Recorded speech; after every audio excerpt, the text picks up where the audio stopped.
Study IQ IAS, अब तैयारी हुई affordable. India's metal chain, China की सबसे बड़ी प्रॉब्लम। भारत उकसाने पर यथोचित जवाब देने में सक्षम है। अंडमान एंड निकोबार आइलैंड्स को आज Chinese military strategist metal chain के रूप में देख रहे हैं, जो चाइना और उसके इंडियन ओशन के एक्सेस के बीचों बीच खड़े हैं। आज चाइना ऑलरेडी अपने ईस्ट कोस्ट पर एडवर्सरी से घिरा हुआ है। सबसे पहले यूएस के all weather allies South Korea और जापान चाइना के पैसिफिक ओशन के एक्सेस को ब्लॉक करते हैं और दोनों ही देशों में यूएस ट्रूप्स और नेवल शिप स्टेशनड हैं। वहीं चाइना के ईस्ट चाइना सी से पैसिफिक ओशन को एक्सेस करने के बीच हैं ये जापानीज आर्किपेलिगो, जो जापान से ताइवान तक एक्सटेंड होती है और इन्हीं आइलैंड्स पर यूएस के कदेना और फुतेमा एयर बेसेस लोकेटेड हैं।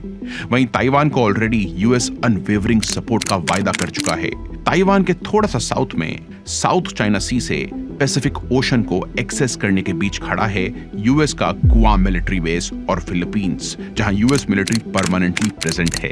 वहीं साउथ चाइना सी को बाउंड करती है इंडोनेशिया की आर्किपेलिगो, जहां मलाका स्ट्रेट, सुंडा स्ट्रेट, बाली स्ट्रेट, लंबोक स्ट्रेट और ओम्बाई वेटर स्ट्रेट से ही इंडियन ओशन में एंटर किया जा सकता है। हेंस चाइना नॉर्थ ईस्ट में जापान से लेकर इंडोनेशिया तक एडवर्सरीज से घिरा हुआ है और बिना यूएस के थ्रेट के ओपन ओशंस को एक्सेस नहीं कर सकता है और इसीलिए 11 डैश लाइन से इलीगल क्लेम्स करके चाइना इस रीजन में अपने आप को एम्पावर करना चाहता है। लेकिन चाइना की दिक्कतें यहां खत्म नहीं होती हैं, क्योंकि मलाका स्ट्रेट क्रॉस करने के बाद भी चाइना को फेस करना पड़ता है मेटल चेन का, जो चाइना के इंडियन ओशन के एक्सेस को कंट्रोल करती है। आज मलाका स्ट्रेट से वर्ल्ड का 30% ट्रेड निकलता है और ये straits South and West Asia, Africa और आगे यूरोप की कनेक्टिविटी चाइना को प्रोवाइड करती हैं। लेकिन जहां इस स्ट्रेट के ईस्टर्न एंड पर सिंगापुर, मलेशिया और इंडोनेशिया जैसी कंट्रीज हैं जो यूएस की एलाइज हैं, वहीं इस स्ट्रेट के वेस्ट में अंडमान सी देखने को मिलता है, जिसे सिर्फ ग्रेट चैनल का यूज करके क्रॉस किया जा सकता है और इंडियन ओशन पहुंचा जा सकता है। लेकिन इंडिया का ग्रेट निकोबार आइलैंड इस चैनल के हेड पर बैठा है और न्यूक्लियर सबमरीन्स और प्रिसाइज लॉन्ग रेंज मिसाइल्स के जमाने में इस 150 किलोमीटर की चैनल को कभी भी ब्लॉक किया जा सकता है और इसीलिए Chinese strategist Andaman and Nicobar island को मेटल चेन कहते हैं, जिसको पार पाके ही चाइना क्रूशल इंडियन ओशन का एक्सेस पा सकता है, जो मिडिल ईस्ट से आते हुए ऑयल एंड गैस और चाइनीज मर्चेंडाइज के लिए एकमात्र रास्ता है। हेंस आज अंडमान और निकोबार आइलैंड्स इंडिया के लिए एक अनसिंकेबल एयरक्राफ्ट कैरियर का काम कर रहे हैं। तो दोस्तों, किस तरह से आज चाइना इस मेटल चेन को तोड़ने में लगा है, वहीं आज इंडिया इस मेटल चेन को और स्ट्रेंथन कर रहा है। आज हम एक कंसील्ड और अननोन वेपन का यूज करके चाइना को इस ग्रेट गेम में बीट करने जा रहे हैं, जिसके बारे में मैं आपको वीडियो में आगे बताऊंगा। लेकिन दोस्तों, आगे बढ़ने से पहले आपको बता दूं कि अगर आप यूपीएससी सिविल सर्विसेज एग्जाम का एक अटेम्प्ट सीरियसली देना चाहते हैं तो स्टडी IQ का फाउंडेशन P2I बैच आपके लिए है। इस बैच में 3 स्टेजेस में आपकी प्रिपरेशन करवाई जाएगी। फर्स्ट स्टेज होगी फाउंडेशन स्टेज, जहां पर यूपीएससी का पूरा सिलेबस सही तरीके से आपको कवर करवाया जाएगा। इसी स्टेज में आपको answer writing practice, MCQ practice करवाई जाएगी और आपको मेंटरशिप द्वारा मोटिवेटेड रखा जाएगा। सेकंड स्टेज होगी मेन स्टेज, जिसको हम MRP यानी कि मेंस रेजिडेंशियल प्रोग्राम कहते हैं। इस स्टेज में आपको दिल्ली बुलवाकर रुकवाया जाएगा और उसके बाद आपको फैकल्टीज 1-on-1 प्रिपेयर करेंगे फॉर द मेंस प्रोग्राम। इस स्टेज में आंसर राइटिंग पर बहुत फोकस होने वाला है। दोस्तों, थर्ड स्टेज होगी इंटरव्यू स्टेज, जिसमें एक्स ब्यूरोक्रेट्स आपको डायरेक्टली कम्युनिकेशन स्किल्स इंपार्ट करेंगे। हेंस अगर आप इन तीनों स्टेजेस को सक्सेसफुली कर लेते हैं तो आपके इस एग्जाम को क्रैक करने के चांसेस बहुत हाई हो जाएंगे। तो दोस्तों, इस बैच में एडमिशन लेने के लिए आप यूज कर सकते हैं कोड RT लाइव का। तो दोस्तों, मैं आशा करता हूं कि हमारी मुलाकात होगी इस बैच की लाइव क्लासेस में। तो चलिए इस वीडियो पर वापस आते हैं। अंडमान एंड निकोबार 836 आइलैंड्स का ये आर्किपेलिगो इंडिया के पूर्वांचल्स और म्यांमार के अराकन युमा माउंटेन रेंजेस की इंडियन ओशन में एक्सटेंशन कही गई है, जिनके एक तरफ बे ऑफ बंगाल और दूसरी तरफ अंडमान लोकेटेड है। वेस्ट बंगाल का कोस्ट यहाँ से 901 किलोमीटर दूर है और तमिलनाडु कोस्ट यहाँ से 1190 किलोमीटर दूर लोकेटेड है। ये आइलैंड 3 देशों के साथ इंटरनेशनल बॉर्डर भी साझा करते हैं। म्यांमार यहाँ से सिर्फ 280 किलोमीटर दूर है, थाईलैंड 650 किलोमीटर और इंडोनेशिया का सुमात्रा सिर्फ 165 किलोमीटर दूर लोकेटेड है। अंडमान के नॉर्थ में लोकेटेड है कोको चैनल, जो म्यांमार के कोको आइलैंड को अंडमान के लैंडफॉल आइलैंड से सेपरेट करती है। वहीं 10 डिग्री चैनल, जो 10 डिग्री नॉर्थ लैटिट्यूड को फॉलो करती है, अंडमान ग्रुप ऑफ आइलैंड को निकोबार ग्रुप ऑफ आइलैंड से अलग करती है। ये 150 किलोमीटर ब्रॉड चैनल अंडमान के लिटिल अंडमान और निकोबार आइलैंड के कार निकोबार को सेपरेट करती है और great channel great Nicobar island को इंडोनेशिया के सबांग आइलैंड से सेपरेट करती है। और क्योंकि ये 163 किलोमीटर वाइड चैनल के बीचों बीच से 6 डिग्री नॉर्थ लैटिट्यूड निकलती है, इसलिए इसे 6 डिग्री चैनल भी कहा जाता है। और ये चैनल चाइना की ज्योग्राफिकल वीकनेस मलाक्का स्ट्रेट के माउथ पर लोकेटेड है। इसके अलावा नॉर्थ और मिडिल अंडमान के बीच ऑस्टिन स्ट्रेट, मिडिल अंडमान और बारतांग आइलैंड के बीच हॉम्फ्रे स्ट्रेट, बारतांग और साउथ अंडमान के बीच अंडमान स्ट्रेट, बारतांग और रिचतीस आर्किपेलिगो के बीच इंटेलिजेंट स्ट्रेट, रुटलैंड आइलैंड और लिटिल अंडमान के बीच डंकन पैसेज लोकेटेड है। वहीं 10 डिग्री चैनल के साउथ में निकोबार ग्रुप ऑफ आइलैंड में कचतल और लिटिल निकोबार के बीच सोम्ब्रियो चैनल और लिटिल निकोबार और ग्रेट निकोबार के बीच सेंट जॉर्ज चैनल लोकेटेड है। Union territory of Andaman and Nicobar की कैपिटल पोर्ट ब्लेयर है और इन ग्रुप ऑफ आइलैंड्स की टॉलेस्ट पीक सैडल पीक है।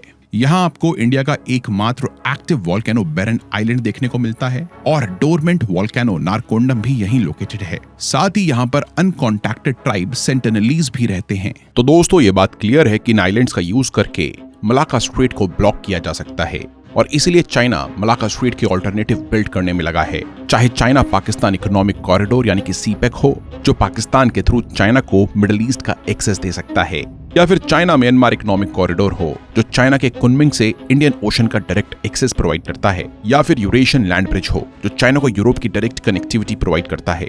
इसके साथ साथ चाइना आज इंडियन ओशन में स्ट्रिंग ऑफ पर्ल्स क्रिएट करने में लगा है। इंडियन ओशन में ये ड्यूल यूज पोर्ट्स और बेसेस इंडियन ओशन में हमें डायरेक्ट चैलेंज करते हैं, जिसमें म्यांमार के कोको आइलैंड पर बने ये Chinese listening port and Bangladesh का कॉक्स बाजार और चिटागोंग पोर्ट्स हैं। साथ ही श्रीलंका का हम्बनटोटा पोर्ट अंडमान और निकोबार आइलैंड्स के लिए एक बड़ा थ्रेट है।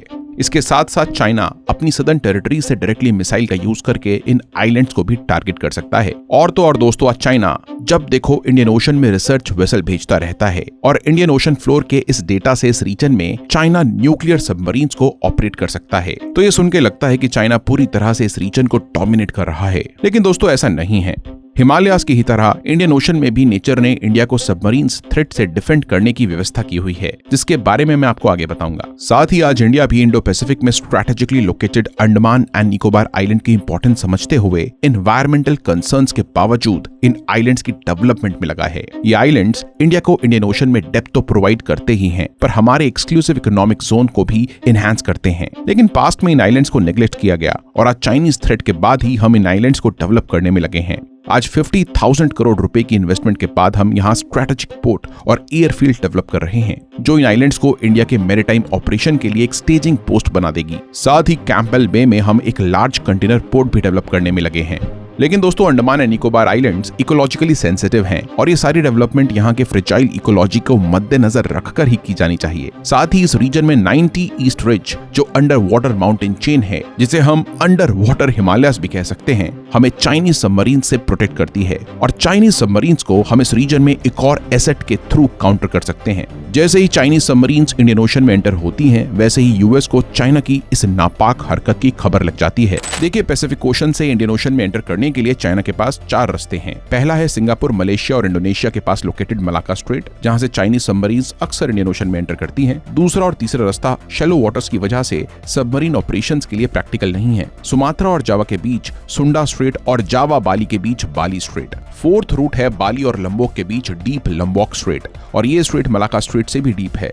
और इन सभी स्ट्रेट्स के पास यूएस ने साउंड सर्वेलेंस सिस्टम इंस्टॉल किए हुए हैं, जिन्हें पॉपुलरली फिश हुक्स कहा जाता है। इसके अलावा साउथ चाइना सी और ईस्ट चाइना सी में भी यूएस ने ऐसे फिश हुक सेंसर इंस्टॉल किए हैं, जो यूएस को चाइनीज सबमरीन्स गतिविधि की इंटेलिजेंस प्रोवाइड करते हैं। और इस सिस्टम की सक्सेस के बाद इंडिया भी बे ऑफ बंगाल और अंडमान सी में इस टाइप के सेंसर्स को इंस्टॉल करने की सोच रहा है। हेंस इन फिश हुक्स का इस्तेमाल करके आज हम इजीली इस रीजन में चाइनीज सबमरीन्स को ट्रैक कर सकते हैं। और आज इंडिया प्रिसीजन मिसाइल्स और न्यूक्लियर सबमरीन्स का यूज करके इन आइलैंड से मलाका स्ट्रेट को कंट्रोल कर सकता है, जो हमें चाइना पर एक बड़ी लेवरेज देता है। इसके अलावा 2020 में इंडिया ने इन आइलैंड्स पर शिप बेस्ड न्यूक्लियर एसेट्स को भी डिप्लॉय किया और इंडिया की बढ़ती मिसाइल्स और सबमरीन कैपेबिलिटीज चाइना के लिए कंसर्निंग है। हेंस चाइना के स्ट्रिंग ऑफ पर्ल्स को तोड़ने में Andaman and Nicobar crucial role play कर सकते हैं और इंडिया की सागरमाला और स्ट्रिंग ऑफ डायमंड्स का एक इंपॉर्टेंट बेस बन सकते हैं। इसके साथ यूएस, जापान और ऑस्ट्रेलिया के साथ इंडो पैसिफिक को फ्री एंड ओपन रखने के लिए इंडिया आज क्वाड का भी मेंबर है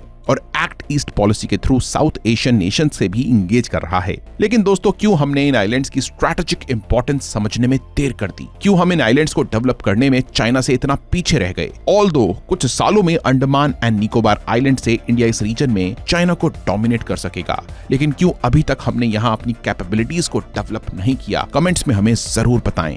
और दोस्तों, हमारी मुलाकात होगी ऐसी ही एक और नेक्स्ट ऑसम वीडियो में। तब तक के लिए नमस्कार। टारगेट करते हैं इस वीडियो पर 5000 लाइक्स के। स्टडी IQ IAS, अब तैयारी हुई अफोर्डेबल।